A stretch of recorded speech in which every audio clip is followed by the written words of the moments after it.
What is going on today, guys, my fellow entrepreneurs? Welcome back to another video. I'm going to be talking about the 3 biggest habits that completely changed my life and how you can copy and paste these into your life right now to alleviate stress, alleviate expectations, and overall alleviate mental health. Okay, you gotta be able to have those 3 in balance, and also physical too, which I don't go to the gym right now. I honestly am not a big fan of the gym. I hate it. I think it's just a bunch of muscle heads trying to get big. I just don't get it. And that's nothing against those people. It's just that that's not a big needle mover in my life. I go to other supplements or just maybe eating healthier to supplement me wasting 2 hours in the gym, then going home showering, and that just is not crazy productive for me. So I want to go over these 3 biggest habits that changed my life, and I hope these help you too. Number 1 is getting, an office. Okay. Number 1 was getting an office, and I'm going to tell you why. And this changed my life drastically. When you work from home, you associate work and home together.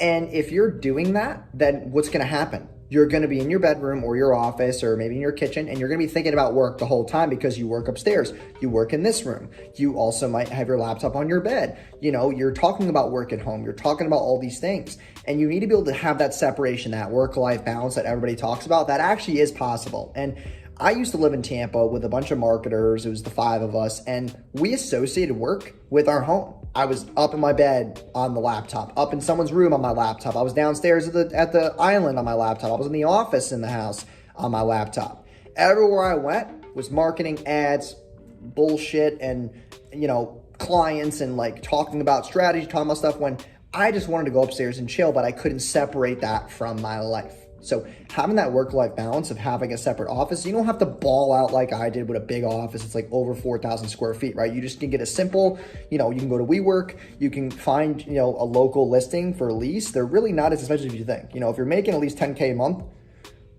maybe 15 to 20, you can get an office for 1 to 2K a month. Okay. It's going to let you separate work and life. Now, what does that mean? That means that you got to stop spending money on dumb shit at home. Stop buying a house that's stupid. Stop buying a car that's really not going to do anything for you. You need to start buying things that are marketing assets to you. Okay. So that overall is the number 1 biggest habit that changed my life. And building these habits and making these decisions takes a lot of trauma, but also it takes a lot of critical thinking, because it's you're not used to it. So you're going to make this decision and it could burn you. You're scared because you're making this obligation on a lease and you got to now hire people in the office. You're doing all these obligations. Okay. So that's the number 1 thing that changed my life. Number 2 was getting rid of coaching. Okay. Getting rid of Zoom calls, getting rid of one-on-one, getting rid of all of these things that I felt like I was a bottleneck in my life. Doing the small tasks in my life and doing the 80-20 rule, which was the 20% of the things that I do today are going to make 80% of my results for however many years that I'm alive. Okay. And that's why I only work 20, 25 hours a week. And I made a video about that you can go check out. But you have to understand that you can't please everybody.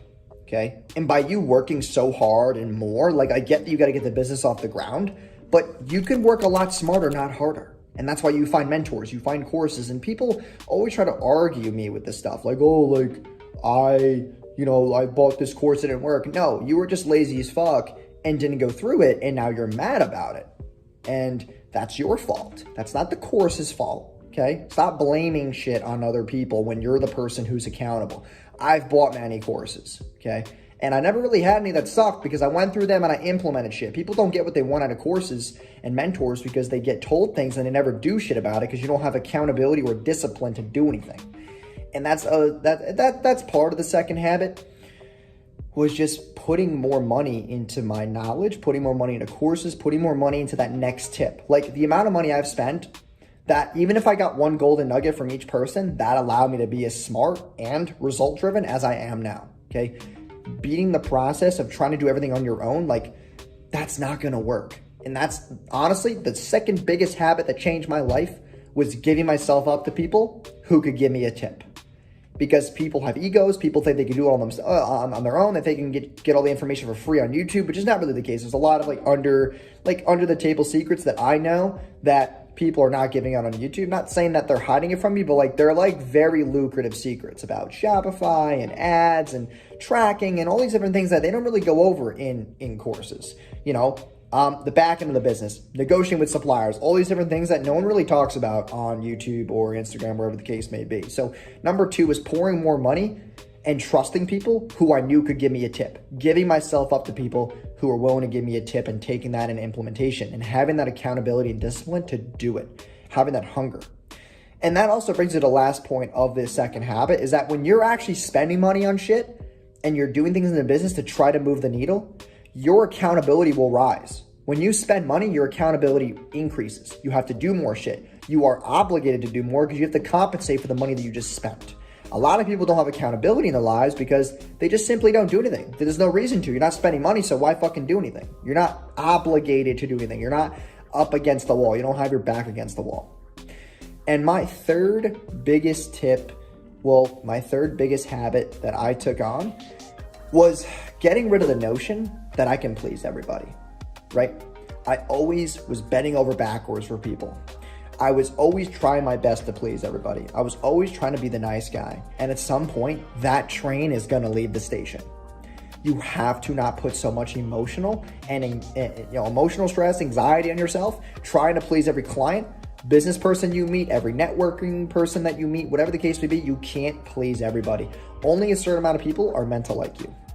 People like your brand, people like your product. Not everybody is going to buy from you. Stop trying to make this perfectionism on your page, on your business. There is no fucking way that that's ever going to be possible, okay? I have 80% of people who like me and 20% of people who talk shit about me. They talk about how old I am, how they can't trust me. They talk about how I rep my cars, which is not true. They talk about, how I'm some fallacy kid who doesn't show results when you click on my link and I show all the results I've done. Like, people always have something to say.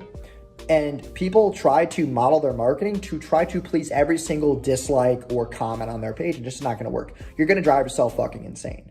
The right clients, the right people, the right customers will come your way as long as you market to the right target audience that you're going after. Not everybody's going to buy.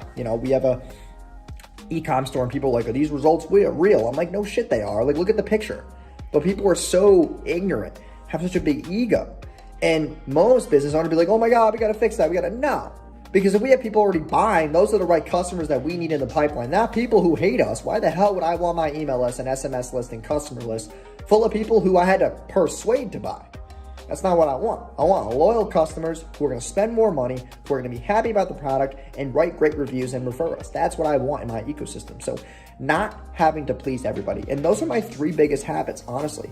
It's been a game changer for me. It's allowed me to focus on bigger things in my life, not, that 80-20 rule stuff and the accountability and discipline and just spending more money into people who can give me a tip. Like, those were huge. And that allowed me to free up time to, enjoy more things in life, travel more.